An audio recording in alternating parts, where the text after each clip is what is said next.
O chamado de Deus para a nossa geração. Eu queria fazer uma pergunta. Aliás, quero fazer algumas perguntas a vocês. Vocês estão ligados aqui à frente? Estão sintonizados? Digam amém, aleluia. Amém.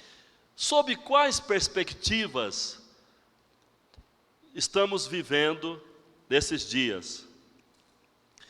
Será que estamos convencidos de que, de fato, estamos vivendo os últimos dias, os últimos momentos aqui neste planeta, e que pouco tempo nos resta? Um dia desse eu estava assistindo um documentário muito bem produzido, num canal fechado, chamado Discovery, e eles ali elencaram diversos fatos, acontecimentos que têm mostrado ao mundo que precisa, no mínimo, voltar sua atenção para o que a Bíblia fala sobre os últimos dias. E pude ali ver claramente que, de fato, 90% das profecias do Velho Testamento se cumpriram depois que Jesus veio à Terra e foi à cruz e se deu por nós, e depois ressuscitou e subiu aos céus. Irmãos, nós estamos hoje diante de um quadro apocalíptico.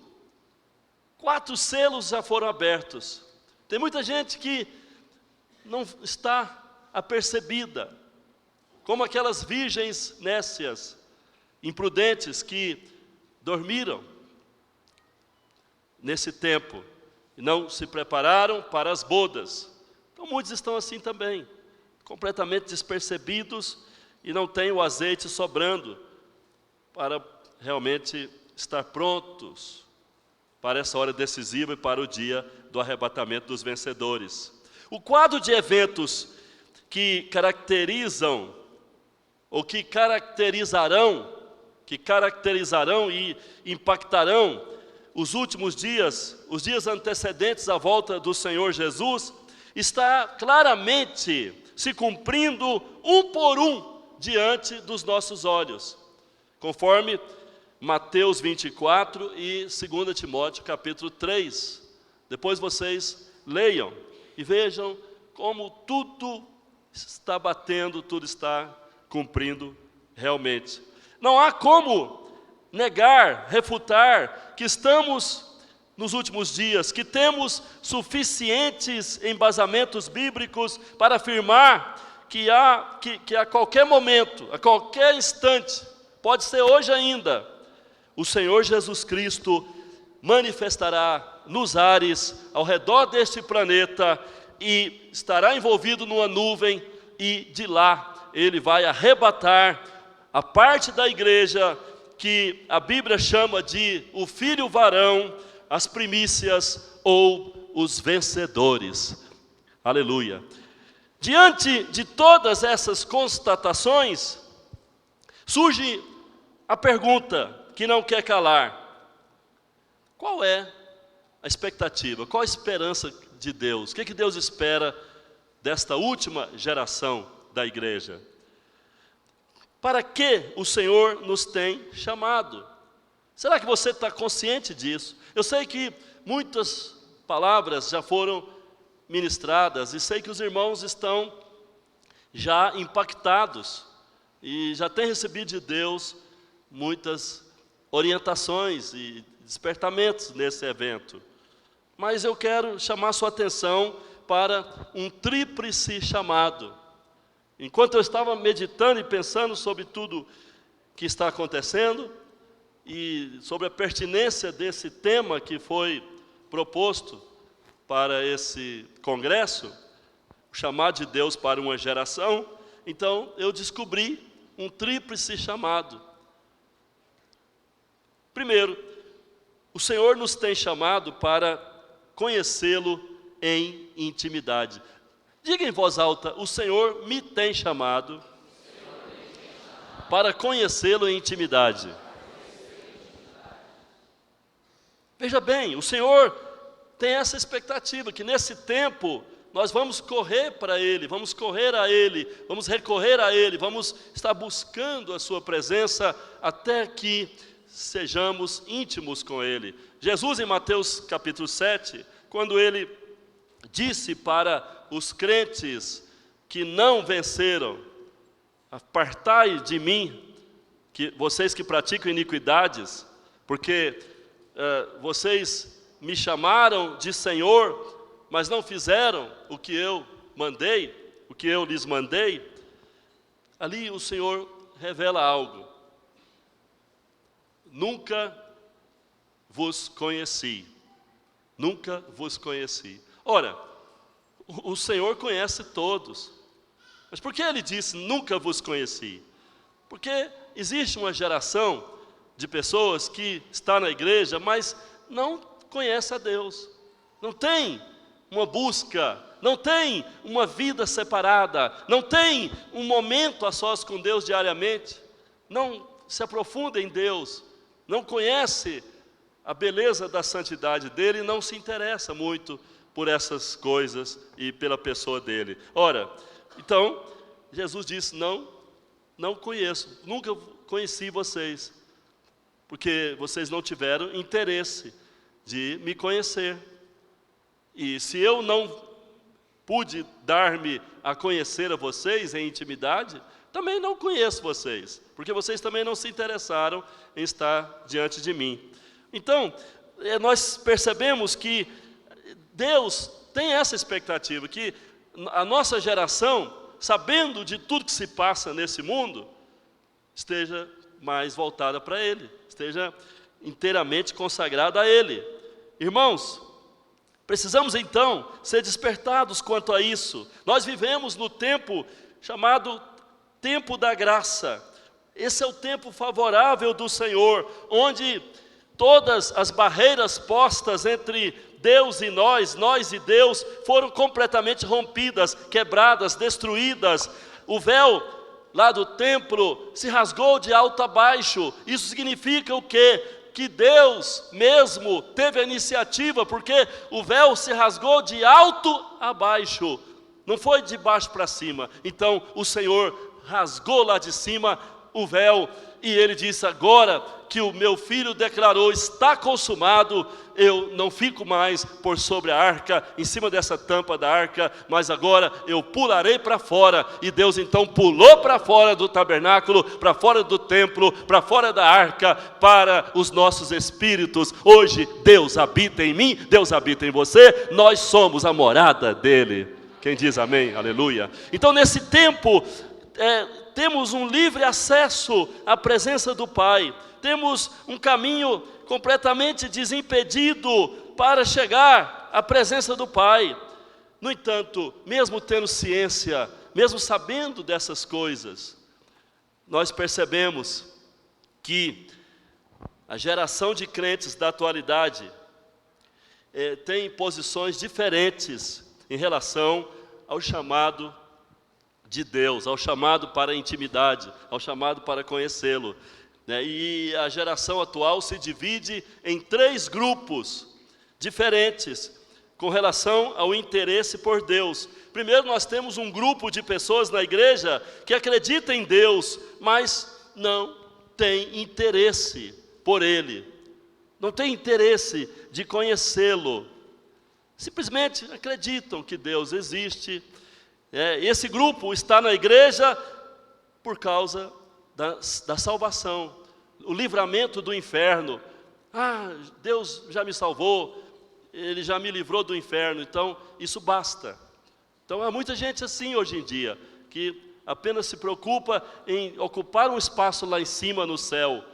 E se você aborda, se você tenta colocar essas pessoas numa posição sacerdotal, elas dizem: não, me deixa quieta, me deixa quieto, estou tranquilo, sei que o meu lugar está garantido lá em cima. Então, a preocupação é só essa. Não há um interesse de uma experiência profunda com Deus, de uma busca por Deus, de ter uma vida com Deus, saber as coisas profundas de Deus, penetrar em Deus, conhecê-lo em intimidade. Existe também um segundo grupo na igreja. É o grupo daqueles que são insaciáveis por tudo que Deus oferece, por tudo que as mãos de Deus podem fazer. Então eles querem, essas pessoas, esses crentes querem mais poder, querem dons espirituais, querem bênçãos diversas, querem uma vida promissora, uma vida próspera.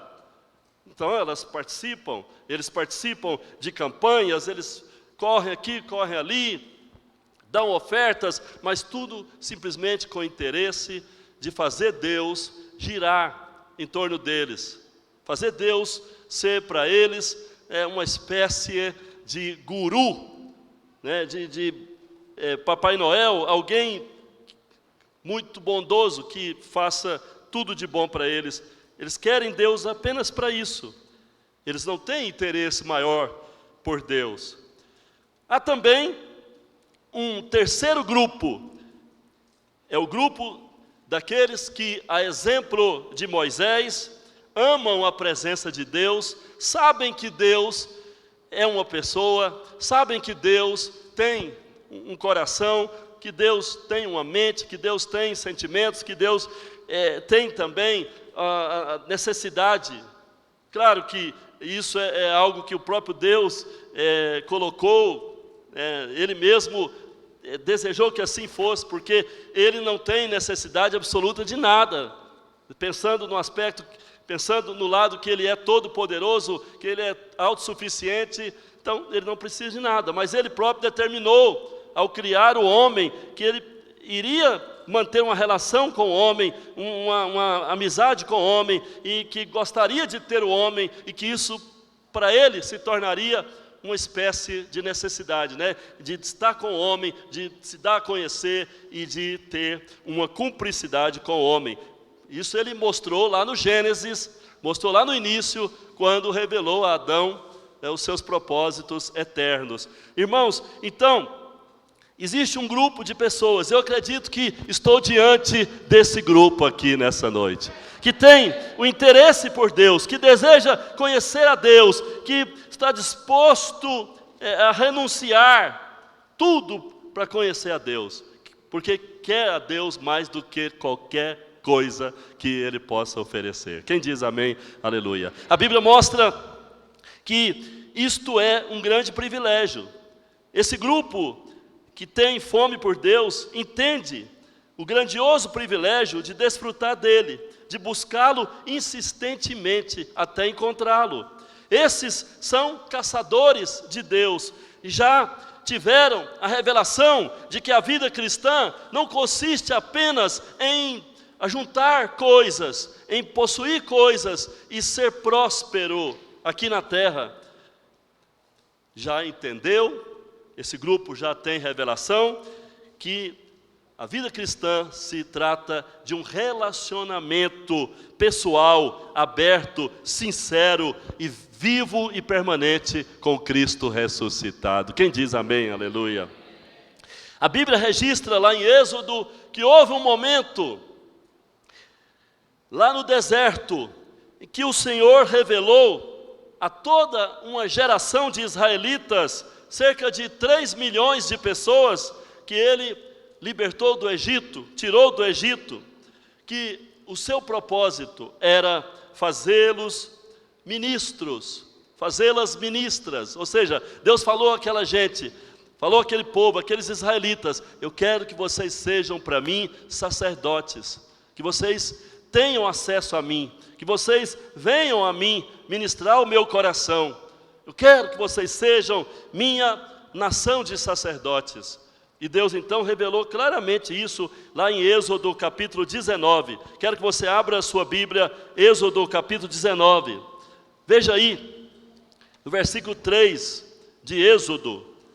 Me acompanha na sua Bíblia, por favor, me acompanha. Deus tem muita coisa a ministrar e você não pode perder nada. Êxodo, no capítulo 19, versículo 3. Está escrito assim, a partir do versículo 3, vamos até o 6. Subiu Moisés a Deus, e do monte o Senhor chamou e lhe disse: assim falarás à casa de Jacó, e anunciarás aos filhos de Israel: tendes visto o que fiz aos egípcios, como vos levei sobre asas de águia, e vos cheguei a mim. Agora, pois, se diligentemente ouvirdes a minha voz, e guardardes a minha aliança, então sereis a minha propriedade peculiar dentre todos os povos, porque toda a terra é minha. Vós me sereis reino de sacerdotes e nação santa. São estas as palavras que falarás aos filhos de Israel. Veja que proposta, veja que palavra, veja, meu irmão e minha irmã, que bênção Deus estava dando para aquela geração. E o que aconteceu? Veja aí, no capítulo 19, versículo 18 e 19. 18 e 19. Todo o povo presenciou os trovões e os relâmpagos e o clangor de trombeta e o monte fumegante, e o povo, observando, se estremeceu e ficou de longe. Dissera a Moisés: fala-nos tu, e te ouviremos. Porém, não fale Deus conosco, para que não morramos. Moisés, queremos ouvir você. Moisés, queremos uma relação amigável e uma relação de instrução. Você vai falar para nós vamos ouvir, vamos saber, vamos perguntar, vamos questionar, vamos aprender. Você vai falar tudo que Deus falar com você, tudo que Deus transmitir para você, você vem e fala para nós. Mas não venha Deus para o nosso lado, não venha Deus falar diretamente conosco, não venha Deus, não venha, porque nós tememos Ele, ou seja, nós temos medo dEle. Não era bem o temor a Deus, mas era o medo de Deus.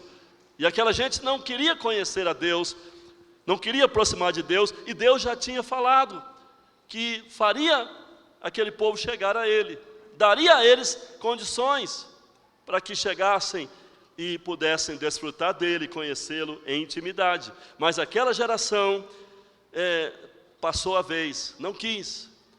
Apenas Moisés. Você repara no texto que Deus fez o monte escurecer, e Moisés não se preocupou com a escuridão, porque Moisés tinha os olhos voltados para Deus. Quando você tem os olhos voltados para Deus, mesmo no meio da escuridão, você não enxerga a escuridão, porque Deus é luz e você só vê Ele. Quem diz amém, aleluia? E Moisés permaneceu ali, houve toque de trombetas celestiais, houve ali barulho celestial, houve ali tremores de terra, pedras rolando no monte. Mas Moisés não se preocupou com pedras caindo, Moisés não se preocupou com nada que estava acontecendo ali no mundo natural ao seu redor, e nem tampouco no mundo espiritual. Moisés não estava preocupado em ver anjo trocando trombeta, Moisés não estava preocupado em ter visão celestial de qualquer coisa celestial, ele estava preocupado tão somente em ir para Deus, chegar perto de Deus, e ele via que Deus se movia, e ele ia atrás, porque ele queria estar com Deus, ele queria Deus, e não se preocupou com mais nada. Então era uma fome, era uma sede, era uma disposição muito forte que havia em Moisés. Ele queria conhecer. Ele queria conhecer a Deus e estava disposto a tudo, pagar qualquer preço para chegar-se e para aproximar-se e para conhecer mais o Senhor. Irmãos, Deus espera que nessa dispensação, onde todos nós podemos trilhar no caminho que está aberto, no caminho que está desimpedido a sua presença, que possamos nos achegar diante dEle para ministrar, e enquanto ministramos a Ele, adoração, enquanto ministramos a Ele, oração, enquanto nos debruçamos na palavra para também conhecer seu caráter, seus atributos e o modo de relacionar com Ele, porque tudo isso está na palavra, tudo isso está na Bíblia. Então, Deus espera que através do estudo bíblico, através dessa devoção diária, dessa disposição de buscá-lo em intimidade, nós possamos chegar a Ele e possamos ser potencializados na sua presença. Como assim? O que é ser potencializado? No tempo que você passa diante de Deus, né, você recebe vida. Durante o tempo que você está ali ministrando o coração de Deus, você recebe poder. Durante aquele tempo, portas se abrem aonde você nem imagina. Durante aquele tempo, Deus quebranta corações. Durante aquele tempo, Deus providencia o que você necessita e vai movendo as circunstâncias, vai movendo tudo. E quando você termina, você sai dali potencializado, ou seja, você sai dali cheio da graça, da unção e do poder dele para representá-lo perante a sociedade. Interessante que Moisés, quando ficou ali 40 dias no monte, buscando a Deus, ele desceu do monte, a Bíblia fala que o rosto dele brilhava, literalmente ele desceu com a glória de Deus estampada na face dele. Tal foi a busca de Moisés. Irmãos, será que nós podemos hoje, nesse tempo da graça, ir mais além do que Moisés foi? Olhe para o seu irmão e fala: eu e você podemos ir além, muito além do que Moisés. É verdade, temos todas as condições, vivemos debaixo de uma rica graça, o poder imensurável de Deus está liberado para a nossa vida. Mas quantos de nós estamos dispostos a pagar o preço? Olha para cá, quantos de nós? Eu vi aqui, durante os dias que precederam esse congresso, eu vi aqui cerca de 50, 60 jovens orando, né? Passaram aqui um tempo em oração, todo dia, buscando a face de Deus, pedindo a cobertura para esse evento. E de fato Deus não apenas abençoou e está abençoando o evento, mas Deus também tem dado a eles muita alegria por estar participando desse mover espiritual. Mas isso é só o começo. Olhe para o irmão do seu lado e fala: isso é só o começo. Muito mais o Senhor tem para nós. O que temos recebido de Deus é o quê? O que temos recebido de Deus é apenas uma gota. Deus é um oceano profundo, imenso, sem fim. E nós nunca vamos esgotar a presença dEle, nunca vamos extrair tudo dEle. Deus é muito mais do que você imagina. Quem diz amém, aleluia? Agora, quantos estão dispostos a pagar um preço? Precisamos ter essa disposição, não só quando o líder chama, não só quando o pastor chama, mas espontaneamente, todo dia, separar um tempo ali no seu quarto, separar um tempo na sua casa, para você ministrar a Deus, para você aprender a avançar e ter uma experiência mais profunda com Deus, aprender a depender de Deus, aprender a viver para Deus, aprender a confiar em Deus, aprender também a sentir a presença dEle, porque Ele é real. Quem diz amém, aleluia?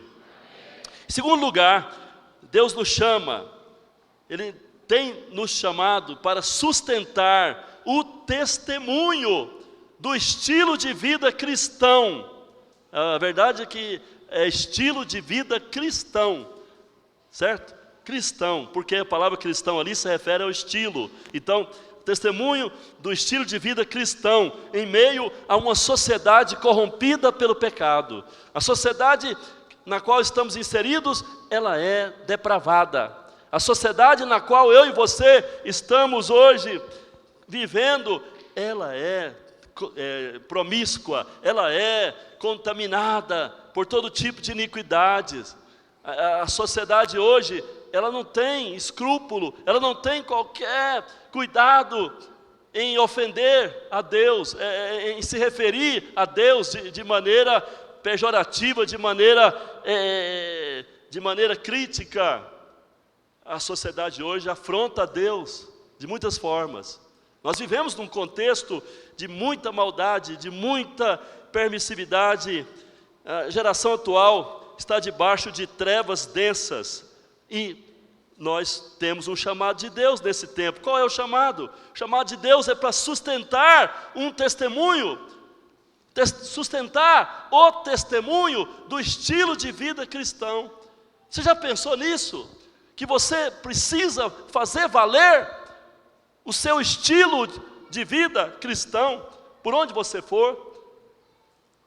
Nós temos visto hoje a chamada geração gospel, que está cada dia amistosa com o mundo, cada dia vivendo mais próxima de se corromper. Por quê? Porque é uma geração que não tem um estilo de vida cristão. Não tem. É oba-oba, é só barulho, é só diversão, é só entretenimento. É um estilo de vida que não faz diferença. Não faz diferença diante do mundo.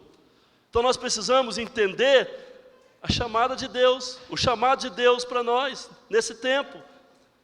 A palavra de Deus, várias vezes, nos chama a atenção que precisamos ter roupas brancas, precisamos ter óleo na cabeça. As virgens prudentes, que representam os vencedores que vão subir no arrebatamento, elas tinham roupas brancas e tinham azeite sobrando nas vasilhas. Então, vivemos um tempo onde já sabemos que tudo está se cumprindo, tudo tem se cumprido, a palavra está se cumprindo diante de nós, o quadro apocalíptico está claro, nós estamos vendo aí, que tudo está já no fim, e nós precisamos então responder o chamado de Deus. O chamado de Deus é para sermos um povo separado, um povo de propriedade exclusiva dele, um povo com um testemunho diferente, com um estilo de vida parecido com Jesus. Precisamos realmente reproduzir o testemunho da igreja primitiva, que andava com os apóstolos de Jesus, que passaram o testemunho, sustentaram o testemunho do estilo de vida de Jesus, no meio daquela sociedade corrompida, lá do Império Romano.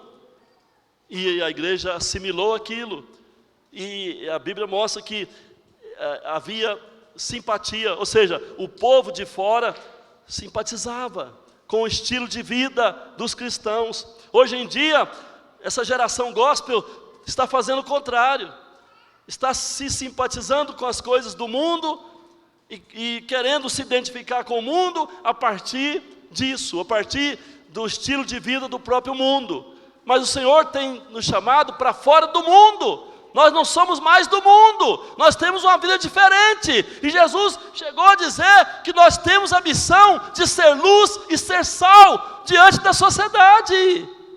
Nós não podemos misturar com a sociedade, podemos estar no meio dela e devemos sim estar lá fora, alcançando as pessoas, tocando as pessoas, comunicando com as pessoas, sendo amigos das pessoas, mas nunca fazendo o que as pessoas lá fora fazem, porque elas estão no pecado, elas estão nas trevas.